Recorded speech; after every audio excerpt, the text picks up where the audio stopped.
son aspect communicationnel.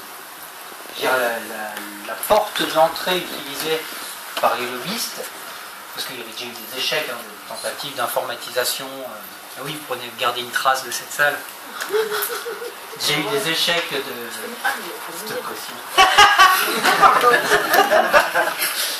Il y a déjà eu des échecs de tentatives de faire rentrer l'informatique dans les écoles. Donc la nouvelle porte utilisée, c'était en fait l'arrivée d'Internet tombait à un moment où les recherches, alors sciences de l'éducation, de psychologie, mettaient en évidence de façon très claire le poids des interactions sociales dans le processus d'apprentissage. D'accord ? On était dans l'explosion de la prise de conscience du conflit socio-cognitif, etc., etc.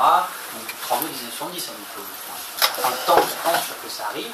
Et donc, une façon de légitimer l'entrée d'Internet, c'était de dire, oui, mais attention, les ordinateurs maintenant prennent en compte le conflit socio-cognitif, le poids des interactions sociales dans le processus d'apprentissage. Et justement, Internet, c'est génial, ça permet de communiquer avec l'extérieur, les autres classes, les petits enfants allemands, japonais, etc. Et donc, ce qui légitimait la nouvelle entrée des ordinateurs dans les écoles, c'était leur aspect communicationnel. Ce qu'on se rend compte, c'est que c'est l'aspect qui n'est jamais rentré dans les écoles. Jamais.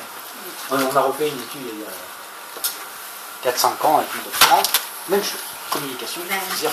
C'est curieux parce que c'est aussi comment maîtriser le danger de cette porte de sortie. Tout à fait. Et d'ailleurs, je l'ai constaté pendant cette étude, mais d'autres, mis en évidence par d'autres chercheurs,